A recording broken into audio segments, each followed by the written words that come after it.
Wyobraźcie sobie sytuację, jest niedziela ranek, zjadłeś śniadanie i masz ochotę pograć w Metina. Odpalasz grę, logujesz się na swojego woja, który ustawiony w drugim mieście ma tylko jeden cel – bić Metinę. Po parunastu minutach biegania na 110 speeda w końcu jednego z nich odnajdujesz. Bez bojowca, hitami ledwie przekraczającymi 100 punktów udaje ci się go jakoś zbić. Na ziemię ląduje drop, jednak zanim udaje ci się go podnieść, on znika. Nie wiesz o co chodzi, jesteś zdezorientowany, ogarnia cię uczucie straty. Jak to możliwe? Zastanawiałeś się kiedyś, czy kiedykolwiek w Metinie dało się podnieść nie swój drop? Anegdot, plotek i legend odnośnie drophacka przez te wszystkie lata krążyło po necie bardzo wiele. Która z nich jest prawdziwa? To dzisiaj przed wami. Gorąco zaproszę was jeszcze do zostawienia łapki w górę, a w przypadku rozpoczęcia przez was gry na globalu zróbcie konto ode mnie z refa. Dzięki, a my zaczynamy.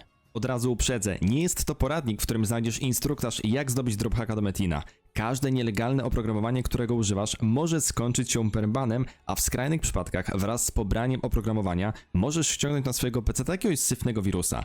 No nie polecam. Dość częstym zjawiskiem jest mylenie przez graczy drophacka z auto-pickupem. Podobna zasada działania, jednak inna funkcjonalność. Auto-pickup jest dość prostym oprogramowaniem, które podnosi za nas drop. Wyjątkowość tego cheata polega na tym, że w pewnych jego wersjach drop podnosić możemy nawet, gdy znajduje się on w znacznej odległości od naszej postaci. Swego czasu był on bardzo popularny i nawet w niedalekiej przeszłości w pierwszych miastach na globalu była szansa zetknięcia się z nim. Sam osobiście miałem z nim przygodę, gdy stojąc na uboczu pierwszego miasta, gdy przerzucałem sobie na drugą postać kwiatki do wód, po paru stakach uświadomiłem sobie, że to nie ja je podnoszę drugą postacią, a ktoś inny, kto w moim zasięgu nie jest. Ani zasięgu podnoszenia, ani nawet zasięgu wzroku. W jednym z materiałów z serii Sury wspomniałem o tym fakcie, zapraszam serdecznie. Drophack natomiast w swojej oryginalnej konstrukcji, o której krążyły legendy, pozwalał podnosić nie swój drop. Mimo tego, że nie należał on do nas, był podświetlony i posiadał podpis na złoto, my jak gdyby nigdy nic byliśmy w stanie go podnieść. Naprawdę potężne narzędzie, które gdyby funkcjonowało na porządku dziennym na wszystkich serwerach, mogłoby wprowadzić naprawdę niemały zamęt. Pierwsze wpisy odnośnie auto-pickupa, jakie udało mi się odnaleźć, pochodzą z 2008 roku z jednego z najpopularniejszych for dyskusyjnych o grach, w tym również z działem poświęconym grze Metin 2.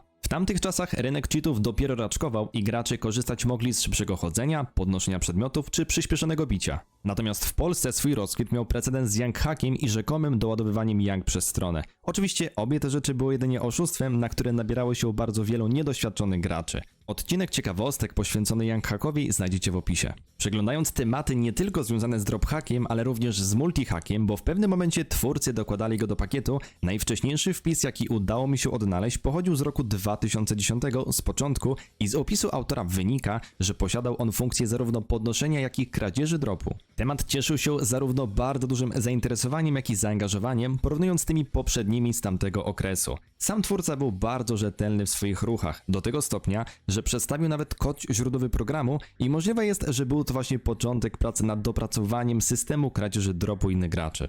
Czas mijał nieubłaganie i w pewnym momencie zarówno multihack, autopickup, jak i sam drophack trafił na nasz rodzimy rynek. W latach 2010-2012 polskie fora zalane były tematami i sporami dotyczącymi zagadnienia, czy drophack istnieje, czy funkcjonuje to zarówno na privach, jak i na globalu. Tak naprawdę co temat na forum to inne wypowiedzi graczy, które prowadziły do skrajnych wniosków. Jednak w rzeczywistości w dość wąskim okresie istnienia Metina legendarny drophack funkcjonował. Na materiale zauważyć możecie, jak po rozbiciu Metina drop ląduje na ziemię, a następnie znika i patrząc na czat wydaje się, że czarno na białym mamy tutaj do czynienia z drophackiem, który kradnie drop. Same materiały, które teraz widzicie, pochodzą z globalnych serwerów jeszcze za złotych czasów Metina przed fuzjami. Globalne serwery swego czasu były bazą przy próbach tworzenia cheatów do Metina, głównym targetem starań koderów ze względu na wysoką cenę Youngów, w których handel odbywał się na Allegro lub na grupach i brak doświadczenia u większości aktywnych graczy prowadzących rozgrywkę na Metinie globalnym. Posiadanie i użytkowanie w pełni funkcjonalnego drophacka mogło zapewnić prosty i szybki sposób na zarobienie dużej ilości Youngów, czyli stworzenie sobie opłacalnego zarobku, ale już tej realnej waluty. Przypomnijmy, że były to czasy, w których kamień duchowy, czy na przykład stalka, którą dropiliśmy w Czerwonym Lesie lub z tysięczników, osiągały one naprawdę ogromne wartości. Przez galopującą inflację i ograniczenia związane z użytkowaniem waluty jako są Youngi, handel tymi najdroższymi temami odbywał się za pośrednictwem kamieni duchowych, które były przez pewien czas nieoficjalną walutą serwerową. I już ostatecznie odpowiadając na pytanie, czy w historii Metina istniał funkcjonalny, w pełni działający drophack kradnący drop mimo podświetlenia niku innego gracza nad itemem, tak, jednak okres jego funkcjonowania był bardzo krótki i wraz z poprawkami zabezpieczeń poszczególne funkcje drophacka przestawały działać aż do momentu, gdy jego funkcjonowanie nie zostało zaprzestane w pełni. Pomówmy sobie jeszcze o samej zasadzie działania. W jaki sposób można było zdobyć takie oprogramowanie? Przeglądając tematy na NPC Forum nie odnalazłem żadnego legitnie wyglądającego osobnego drophacka do pobrania, więc temat tych ogólnodostępnych polskich samoróbek raczej możemy obalić. Gracze w większości korzystali z jednej z najpopularniejszych paczek cheatów dostępnych do Metina, czyli z moda od Camera. Posiadał on bardzo wiele funkcji, którymi z pewnością zajmiemy się w jednym z przyszłych odcinków, jednak dzisiaj jedynie temat drophacka. Aby sam cheat mógł działać, potrzebowaliśmy dwóch postaci. Jedna służyć nam miała jako postać do kradzieży dropu, a druga musiała być z nami w PT. Nie było konieczności, aby była zalogowana. Potrzebowaliśmy jedynie założonej grupy. Taki setup pozwalał na kradzież dropu po wcześniejszym zaznaczeniu opcji Drophack On w modzie. Po odpaleniu funkcji Drophack wystarczyło najechać i kliknąć myszką na podpisany item i od tamtego momentu wchodził on w nasze posiadanie. Na samym NPC Forum powstawały nawet poradniki jak na przykład ten opisujący możliwość zarobku na kradzieży dropu w Redlessie.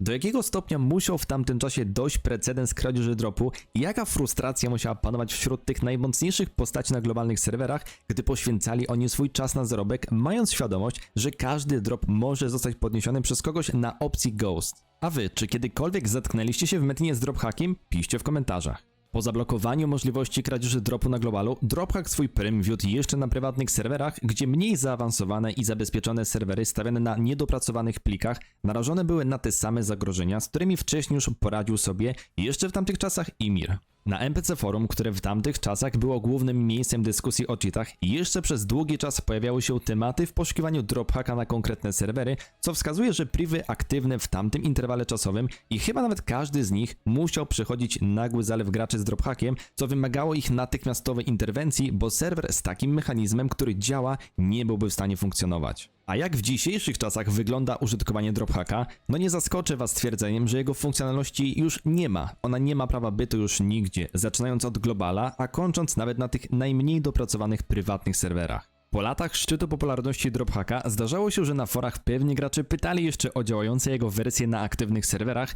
jednak wszystkie propozycje składane przez anonimowych użytkowników były to jedynie próby zawirusowania komputera autora tematu. Sami forumowicze jasno wyjaśniali, że drophhack dołączył do listy tych już niedziałających cheatów w Metinie. Drophack umarł śmiercią naturalną wraz ze zwiększonym zaawansowaniem systemu zabezpieczeń serwerów Metin 2. Przyznacie, że to były ciekawe czasy, wiele bugów oraz błędów, a jeszcze dodatkowo spryt graczy w połączeniu ze słabym zabezpieczeniem technicznym nawet tych globalnych oficjalnych serwerów. Z pewnością te czasy są już za nami, ale to nie koniec incydentów z cheatami samymi w sobie, bo globalny Metin przychodzi od lat nieprzerwaną falę botów, których napotkamy raz więcej, raz mniej, ale niezmiennie od zarania dziejów jakieś działają i uprzykrzają życie legalnie grającym graczom. Jak sami słyszeliście, jakość mikrofonu przez ten odcinek trochę się poprawiła, a patrząc na cenę mikrofonu musiała. Mam nadzieję, że teraz odbiór odcinku będzie jeszcze przyjemniejszy dla was. Nie zapomnijcie jeszcze wpaść na Discorda Metinowe Aferki oraz na Facebooka Metinowe Ciekawostki. No i na dzisiaj to tyle. Dziękuję za oglądanie, do zobaczenia, cześć.